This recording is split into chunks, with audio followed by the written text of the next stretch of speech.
Hey, everybody, what is happening in your part of the world? Hopefully you're having a great day today. Now, thanks for tuning into the show. As usual, if you are a listener, you know what this is all about. If you're new, look, you know what we do on the show, man? This show's about entrepreneurship. We talk about entrepreneurship through the lens of a real estate agent. And look, if you don't sell real estate, that's fine. The stuff that we talk about will work in any business. Now, today's episode, I have to say, is brought to you by real estate radio experts. If you don't know, radio is the secret weapon of most of these top producers. Somewhere in their whole marketing campaign, there's a radio initiative. So if you guys want to level up, dude, do radio. Go to realestateradioexperts.com, fill out the getting started sheet, and let's chat. All right, so today's episode, what we talk about now, this is a duo. This is a husband and wife team, which is always an interesting dynamic because, how do you literally work together? Wake up together, go to work together, go to sleep together, try to, have a life outside of, I don't know how people do that, honestly. I think that it's got to be frustrating to, not to always bring your work problems home and talk about them over coffee or lunch or dinner or whatever. So we talk about some of the dynamics now. And these two people, by the way, they're doing 150 deals a year. Now, their background is in the real estate business, so we talk about how they did that transition. And in what we talk about a lot of little nuggets. We talk about how to jumpstart your business and how they jumpstarted theirs.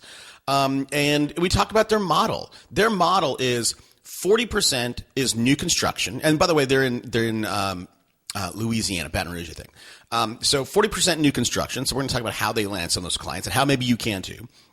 50% of their business is referral, 50, that's big. So we talk about how they work their sphere, how they work their past clients to get that 50%. Hold on, you know what we talk about? How they put together at the beginning of the year a total marketing plan for the whole year. They sit down in January and go, okay, look, this is exactly what we're going to do. This is when we're going to do this email drip. They don't necessarily write out the content, but they put it on a calendar. This is what we're going to do this month, this week, boom, boom, boom, for the full year. And that keeps them, helps them stay on track, which I think was a pretty interesting idea.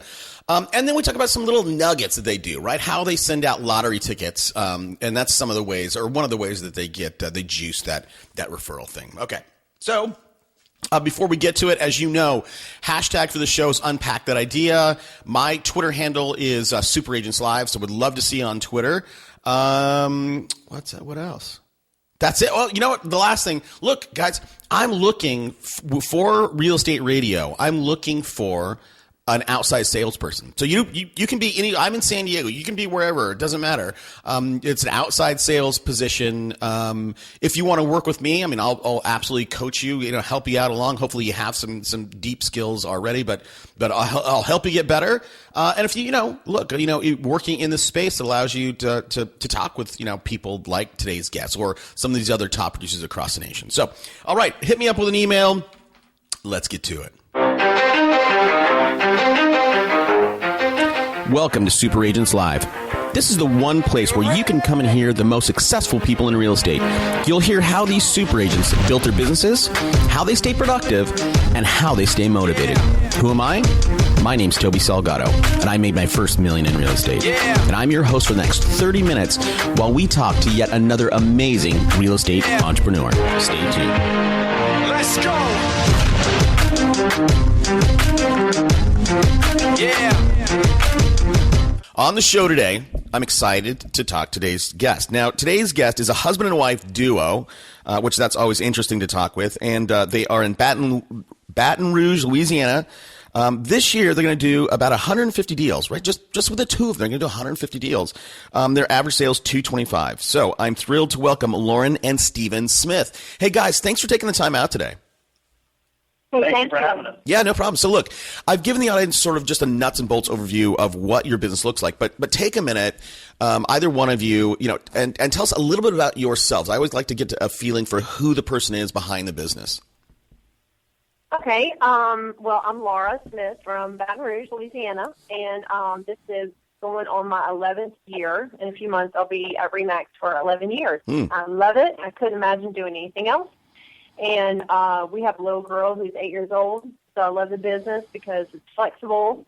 I'm able to make it to all of her stuff and get her from carpool every day, and yet still, have a successful career. Yep. And I am Stephen Smith, and I have also been in the business for almost 11 years. What got me in the business was Laura actually has 3 months of seniority over me. I'm more experienced. That's right. 3 months more experience. And actually, I was in the restaurant business, and when Laura started bringing home commissions checks, I was looking at that, and one commission check was more than I was making with my salary in a month. So it was an easy transition for me to follow suit and get involved. Yeah, absolutely. I mean, I see that all the time, and it's always an interesting dynamic for me is when, the wife sells real estate, and you can have a successful corporate guy, but, the corp guy might be making 150 grand. He's doing well, but then the wife is killing it selling real estate. It's got to be tough for that guy. So he got in the business 3 months after me, and then we've worked together ever since. That's right. So okay. Now, Stephen, you were in the restaurant business. No, well, hold on, Laura. What did you do before? Were you a mom before you got in the real estate world, or what did you do? No, we were in the restaurant business together, and then I just said, you know what? I've always wanted to do real estate. Before we had children and everything, I'm getting my license, and then it just kind of just went from there. So, did you being in the? I don't know what that means, really, being in the restaurant biz. I mean, what does that mean?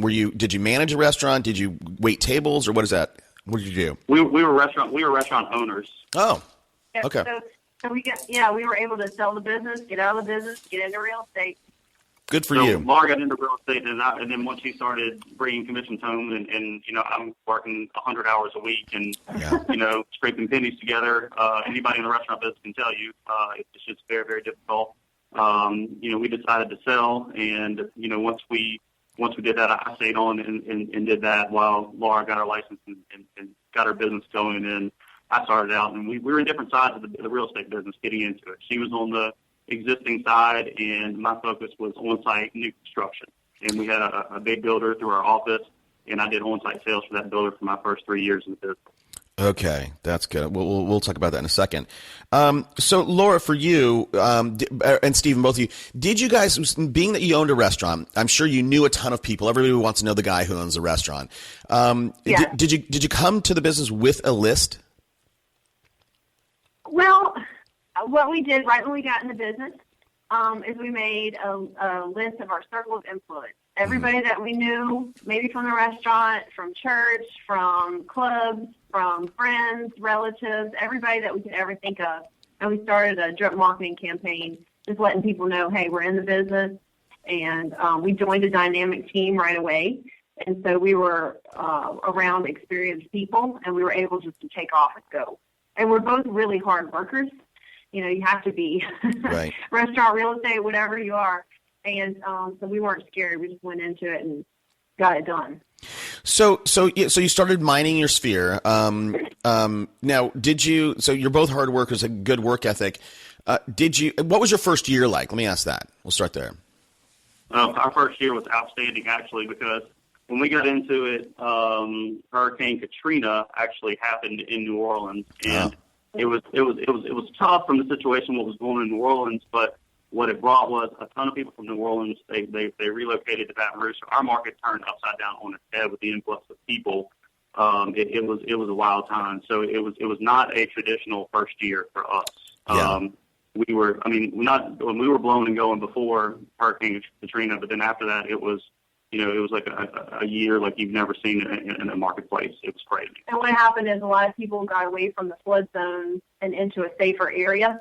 Away from where hurricanes and floodings and things like that happen again. So our market is a little bit safer. So a lot of people would travel about an hour to relocate their families into a safer environment. Got it. So timing helps. If you can hit with that timing, business and that matters. So let's talk about after that. So that the whole Katrina thing dies down, the market normalizes to some extent. Yeah.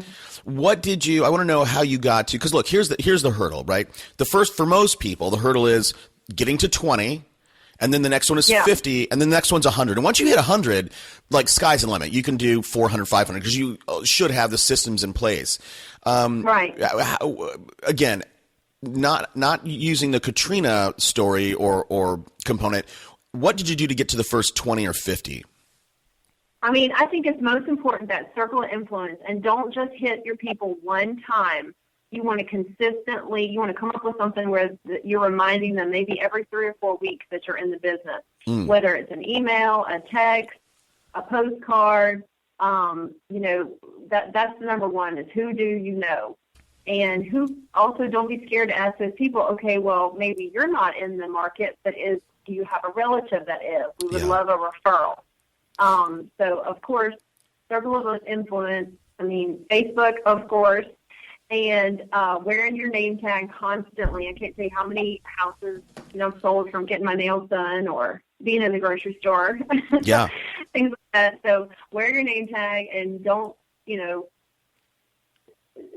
be timid to let people know that you're in the business. Yeah, shamelessly promote.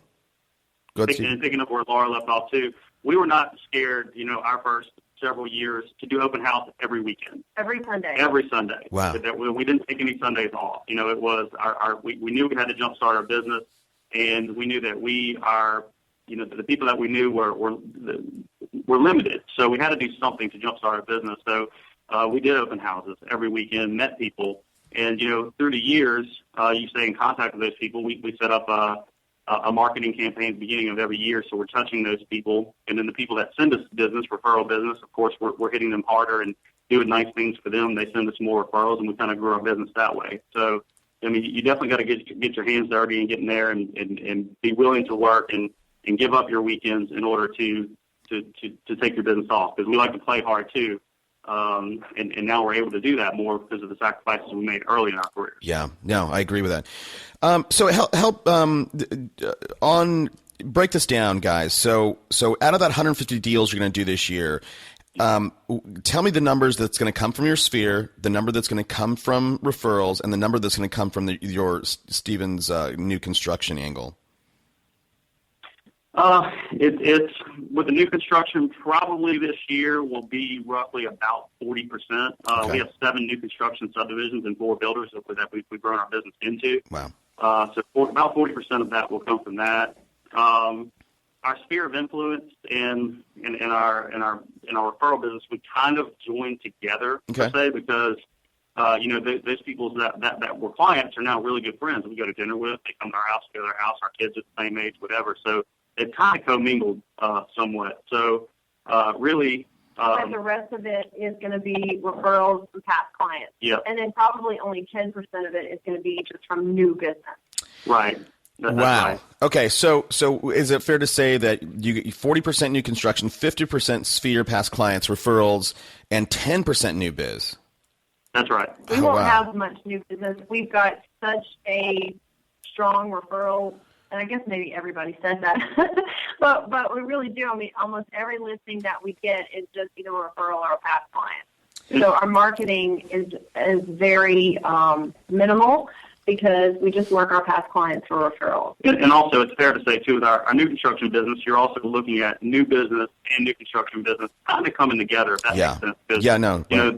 With us having all that new construction, those are people we probably wouldn't have gotten if we wouldn't be representing the builders. Okay, so that's interesting. That's really interesting, the breakup here. So when it comes to Laura, you said earlier, you touched your sphere, every 3 to 4 weeks and reminded them that they're in the business. What was that touch like, and what was that messaging like? Well, at the end of November, you come up with a system for what's going to happen for the following year. So I'll go through it, and not to be cheesy or mushy or anything like that, but honestly, with our clients, we try to put their needs ahead of ours and never sell a house that we're not proud of selling, putting a family somewhere. We want to make sure that it's a safe, good area, a healthy home, and people can feel that from you. Yeah. So if you do a good job and they know that you're really looking out for them and their family, they're going to send you business. So anyway, in November, we'll come up with the marketing plan for the entire next year, where every 3 to 4 weeks they're getting touched, whether it's emailing just a general email to all our past clients and friends and family, a new listing that came on the market. Or like down here, we have a Mardi Gras parade. So we create a postcard that has a Mardi Gras schedule so that all the families know which parades are on which days and which locations. And people always look forward to getting our postcard. They'll put it on the refrigerator. We send out for St. Patrick's Day to everybody. I go get lottery tickets. They're $1. And I send out a mail out to our top clients where for St. Patrick's Day, they get a card in the mail from us wishing them luck with a little lotto ticket in it. People absolutely. Isn't that cute? Yeah, that's a good idea. It's interesting. So I'm trying to do just creative things all year long, even sending out. Steven's an excellent cook. And so if he comes up with a really good recipe, from us being in the restaurant business before, we'll send out an email with that. People love that too. Just creative things that other people would not be doing. Yeah. No, well, here's the deal. So what I like about that what that lottery ticket thing is it's like when you send out an email, right? You want to get as big an open rate as possible, and with mailers, for the most part, people will see, okay, that's Laura sending me, Steven sending me something again, and they throw it in the trash. Now you get an impression, right? You get people, it triggers them. Okay, yeah, Laura and Steven are in the business, but if they know, I'm sure they look forward, like, hey, what's coming up next? Because I'm going to get a lot. Yeah. I'm going to get something. That is an interesting thing. Now, where did you? It's $1. They get so excited. And if somebody sends me a referral, I'll either send them a lotto ticket or I'll send them like a free ice cream at McDonald's or PT's Coffee House, something like that. Thanks for the referral. So we're constantly sending out little prizes. And it works because we just took a listing. It was a condo that I had sold when I was 5 minutes into the real estate business. And here we are, 10 years later, and she calls me to list. And, I haven't spoken to her in 10 years, but through our marketing efforts, we've sent her stuff over the past 10 years. And we sit down, and I asked her, my first question was, what made you pick up the phone and call me? And she was like, I really don't know. And she looked over to her left, and she had a magnet with the LSU football schedule on it. And she was like, it's because I've gotten this stuff from you over the past 10 years, and you're the first name I thought of when it came to real estate. So, just those little things that we did over the past 10 years is a listing. So those things work. People think that they don't work, but they do because it keeps you top of mind. Yeah, no, I agree. So is all your follow-up, and I think what I was trying to get out of you is I think when typical people go, excuse me,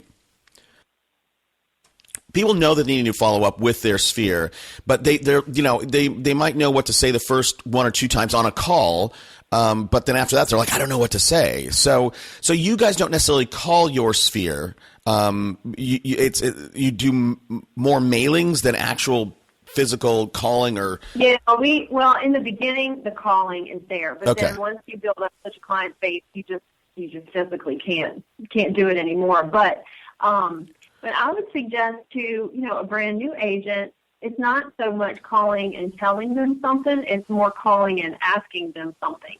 So, for instance, just asking, hey, I really like you and your family. I'm just wondering, is there anyone that you know of that's, buying or selling? It's not being afraid to ask for the business. Yeah. Or, somebody you recently sold a house too. I've done it too, where I've been in a neighborhood where I recently sold a house and I hadn't talked to that person, in let's say 60 days or so, and just pick up the phone and say, hey, I was in your neighborhood, how's everything going? How's the move? Just touching base and just asking, is there anybody else that, that's looking to buy or sell? Definitely think of me, and asking for the business. And you can't be afraid to ask for it. Right. You'll hear us say that a million times. Yep. No. If your sphere of influence has bought or sold something, a good question to ask them is, when you used your realtor, what things did you like that they did, and what things could they improve on? Because as a new agent, that's a great question to be asking, just constantly, so you can learn, the pros and the cons. Yeah, no, I absolutely agree. So again, going back early on, you guys did every Sunday. You did an open house. Tell me about those. What were you trying to accomplish with those? Well, we made a kind of a deal with ourselves that on every Sunday, unless it was our birthday or if it was going to be Christmas or something like that, that we would do the open house for a year. And we would make sure that we had very good directional. We would make sure that we had great signage, balloons on the signs, and then we would be at a very, high traffic, house to make sure that we had a lot of people coming in. And one good thing to do for an open house is to print all the active available houses in the area. That way, of course, your first obligation is to sell the house that you're in. But if the house is listed for $250 and a client comes in, they're approved for $185, well, you have houses available on the counter that are in their price range. So you can immediately say, okay, well, this one's $250. However, I'm available on Tuesday if you'd like to go see. I have a current list of all the houses between $175 and $185 right here. When you're a buyer's agent, the buyer needs to be hiring a professional, and it's going to save them time, money, gas. There's no reason to not hire a professional buyer's agent to help you get the job done. Right. So that was our goal, was picking up buyers while we're at the open houses and coming up with a system to follow up with them. And I would suggest any new agent to please do open houses, as many as you can. And yeah, maybe, one open house, somebody doesn't, you might have no one there. But then the next one, you might have 3 or 4 come. So don't give up. Right. And then just following up one thing, with Laura and I, our goal was to get an appointment. It was when we were doing an open house, we were going to get one appointment from somebody coming in. If there was one person that came to the open house, believe it, we were going to get an appointment. We were going to get contact information. That something was going to happen, and that was our focus, was to get that at least one appointment for all open houses, because that's how you're going to build your business. If somebody's walking through the door and you're like, hey, it's Sunday, enjoy yourself, whatever, and you don't really engage them, then they're going to come in and they're going to leave. So we're very proactive in speaking with them and asking them questions and trying to figure out what they're wanting. We really want to help them. So, and then from there, it was just, getting the appointment from there with them to follow up with them and continue on helping them buy a house. Okay, yeah. So here's the funny thing is, what I'm hearing on the show is that a lot of people are doing open houses, but they're doing them not to find buyers, but people don't, they find listing leads from those open houses. Did you find that at all or no? Find listings? Definitely. Okay. Oh yeah. Sometimes you'll have just a nosy neighbor that wants to see their competition. Yeah. So that's a great point. The other thing that we do is print out the market analysis to bring with you in case you have any sellers that walk in. And maybe they don't live in this particular subdivision, but you can show them what a market analysis would basically look at, and then get their contact information and tell them you call them the next day with the market analysis for their subdivision. Now, did you guys knock the neighborhood to let everybody know, hey, listen, this is going to be open this Sunday? I don't think that we did. I know a lot of agents that have. It's just not something we ever did. No, because our signage is so good. Anybody that's in the subdivision, if they're leaving and coming, they're going to know that there is an open house, and our directionals are so good, and our signage is so good. You're not going to miss it. Got it. Okay. Now, you guys in the note when we booked you have 2 buyer's agents that you use. How do you, seeing that only 10% of your business is new, how are you using those buyer's agents today? One of the buyer's agents is completely new construction, so he's at one of our subdivisions, and he's going to do all of his business from the subdivision. The subdivision is located in an excellent area where new home buyers are just walking in left and right. It's at a great price point, great school district, near the interstate, you name it. So that's where he is. And then the other buyer's agent, she is going to be doing the open houses at our listings and then working with our referral business. And like I said, I'm a mom, so I pick up my little girl every day at 3. So showing property in the evenings to my past clients and things like that is something that she's going to be doing. Okay.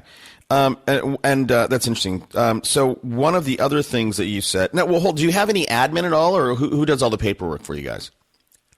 We do, yes. We have a full-time assistant and a part-time assistant, okay. And our assistant has been with us for going on 5 years now, and then we have a social media guru that we brought on just to help us with the new and latest, greatest technology. Just as we know, most people aren't picking up the phones and calling us like they used to. They're looking on all the social media and the websites. We want to make sure our stuff is in pristine condition and everything's correct and updated. So we're starting on our social media campaign, I think next month. Right. And what I mean, can you share what that looks like? Well, we laugh because, I mean, Stephen and I are very good at selling houses, but we are not that great on the internet, computer, Sure. And so, and both of us are kind of hyper, so we can't really sit down and, get a lot of that stuff done. So we hired somebody for her. She knows, more about it with Facebook and Okay. Twitter and all that. So we recognize where we fall short, and we've hired somebody to take that over. Yeah, that's awesome. Yeah, she's going to do. Go ahead. I'm sorry. No, I was just saying that's great. Recognizing, this is E-Myth Revisited, right? Double down on the things that you're great at and outsource the rest. Because if you're not good at it, you're going to be slow. You're not going to like it. So I think that's a really good tip that's a really good takeaway, right? Outsource what you're not good at, what you don't know. Outsource, yes. Yeah, we do that all the time. I mean, it's funny because it's even in our personal life. I am not good at painting light fixtures or something like that. So Laura wanted to swap out our ceiling, our fans outside. So I hired somebody to do it. It's just hire a professional, for sure. Let the professional do their job. Yeah. So one last thing before we start to wrap up. In the show notes or in the booking notes, you said something very interesting. You said, I don't know if I can pull it up here quick enough. You use the disc profile on your leads, and I don't quite understand what that is, but maybe explain that to the audience. Okay, so the disc profile it basically states that each person could be a specific personality type, and it's GISC. So you learn about each 4 personality types and what is important to them and what is not important to them. Then once you can identify what personality type, it really helps you sell to them. So anybody can go on Google or YouTube and learn a lot about it, but it's really helped me. If you have a high C personality, that's typically your engineer, your accountant, they're going to need a lot of facts and figures and charts and graphs. And so you're going to know if you're showing a house to a high C personality, you really need to have all the charts and graphs and information for each house. Where a personality type like a high D is not going to want all that information. And actually, if you give them too much information, you might lose them as a client. Yeah, I mean, I'm 99D, 99I, so I just let's just get to it, right? So, but how do you, how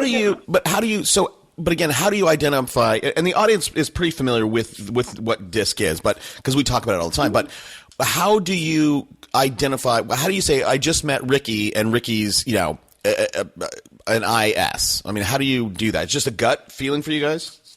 Well, I can tell by their shoes. Yeah, shoes, shirt, like a D is going to dress in solid colors, black, whatever. And you can tell within the first couple questions. Where they work? Yeah, I mean, what they are. It's pretty quick, and maybe it's just something internally from us because it comes subconsciously to us. It takes a little while to learn it, but then once you got it, you got it. Yeah, so if I'm sitting across from you and just ask you a question and how you answer it, I pretty much know what personality type you are and how to approach you. Got it. Okay. So I always wrap up these asking the same exact 3 questions. So the first one, for both of you, who has been a mentor to you guys? You can answer it individually, obviously. I think a lot of our coworkers and things like there's a lot of top realtors at RE/MAX that, are great to go and ask anybody getting in the business. I would definitely recommend going to somebody that's been in the business for at least 10, 20 years and just ask. There's so many nice people in real estate that find somebody in your office that is your go-to person. I mean, trust me, you need somebody. So it's going to be other realtors, no doubt. Yep. Okay. And I think that's a great thing. People do want to share, right? And I think, earlier you said, don't be afraid to ask for the business. And I think that everybody out there should not be afraid to say, hey, listen, identify somebody that they like, they respect, and say, listen, I would like to, I'm going to model you, and I'd love to would you be open for me to call you every other week and spend 10 minutes with me, or even once a month? And I think that that's the thing that people don't do enough. Look, we always want to know what people like you read, and hopefully you do read. I'm getting a sense that you may not read, but here's a setup to the next question. It's this. I'm an aspiring agent. I have $25. What book should I go buy today? Ooh, well, I'm reading one right now called Take the Stairs. Yep, Rory Vaden. Yeah, there you go. I think I would recommend that one. Yeah. Take the Stairs. Rory, it's just not taking the easy way out, Choose the life that you want to have and then go for it. Absolutely. Yeah, Rory Vaden, R-O-R-Y, for the audience, Rory Vaden, Take the Stairs. It was a best-selling book, and he just wrote a new one. I got an unpublished copy or a pre-published copy called Procrastinate on Purpose, and I really liked Procrastinate on Purpose. So if you guys in the audience have not read either one of those books, get a free copy on us. Just use our link, audibletrial.com/superagentslive. Now, to wrap up, guys, I wanted to know this from both of you. Laura, you said earlier that both of you guys, neither one of you can stand still. You're always very antsy. But do you, Laura, have a personal habit that you think has contributed to your success? Constant communication with my clients. I want my clients to feel important. It's not about me. It's about them. And it's constantly texting them, calling them. If I send them some new properties, then I text them to let them know I sent some new properties. Okay, and then so when you say constant communication, what is that? What is that? Is that a touch once a day, once every other day? If it's my listing, and I work with all of our existing listings, I try to let them hear from me every 2 to 3 days. Even if it's to say, "Hey, happy Tuesday, hope you have a great day." Interesting. I mean, when I have their listing, I am there, available.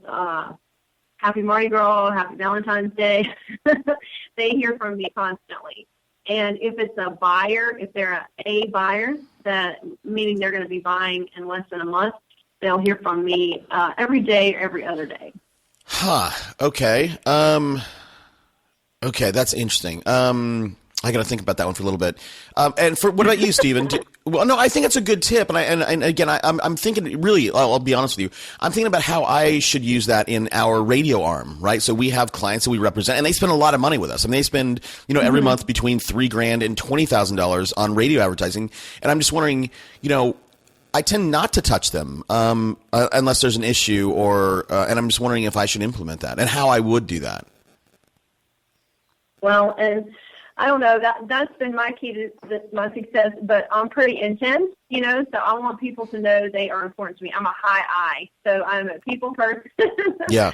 And, when they're working with me, I'm available, I'm there, I care about them, and, hey, happy Tuesday. I don't know what to tell you. Sure. And I get more people that send me back a smiling face, hey, Laura, have a great day. Right. And I'll even shoot people a text and say, man, I'm really sorry we haven't had any showings this week, but, the market's about to pick up. We're going into buying season. So, even if it's a bad news thing, yeah, at least I'm communicating. I don't want to just not talk to them at all. Okay. That's a good tip. Another thing is to work a lead and until it dies. I find that a lot of newer agents, they'll tend to give up quickly if there's no satisfaction, very fast. They're not selling the house very fast. They'll tend to give up on that person. And then to come to find out, you talk to that agent later on and come to find out they bought a house through someone else. Yeah. So it's just continuing to work that lead and not giving up and staying in front of them until they tell you to go away. Absolutely, man. No, I think that's a great tip, Stephen. And I literally. I flew back from Orlando yesterday, and I spent the last 3 days at Keller Williams family reunion, and I talked with this guy Ben Kenny that we had on the show, and Ben does something. So he does 10 days of pain. When he gets a lead, he touches them 7 times a day for 10 days. 10 days. It is crazy. That's what 10 days of pain. And look, from that crazy thing, he was named Inman's most innovative guy, or like Inman's marketing innovator, something crazy. And again, it's just like being a super pest, but it works for him. He's a top guy. What about you, Stephen? Do you have a personal habit you feel has contributed to your success? Just definitely the main thing is just the never give up attitude. and a lot of my business is focusing on my builders now. I kind of transitioned to a different phase of my career. I've got 4 different builders, like I said, with 7 different subdivisions. So catering to them and keeping them up to date with the market trends, all the different things, price points, what to build, the holes in the market, all those things that tie into the new construction building. So that keeps me pretty busy with all that. Okay. Well, that's great. Listen, guys, I always, encourage my audience, if they've gotten anything out of this episode, to reach out and say thank you. So where can people find you guys? Well, let's see. They can, our website, teamsmithrealestate.com. And then hopefully once we get our social media straight, it'll be Team Smith Real Estate on Facebook. Got it. Okay, great. Well, look, and everybody, if you're walking your dog, riding your bike, whatever you're doing, mowing your lawn, all this stuff will be on the show notes at superagentslive.com. And look, guys, I'll be the first one to kick off the thank you train. I appreciate you taking your time out of your busy day. Thank you so No much. problem. Thank you for having us. Let's talk soon. Okay, thank you. Bye-bye. Bye-bye. Let's go. Yeah. For those of you that want to know what we're all about, it's like this, y'all. This is 10% luck, 20% skill, 15%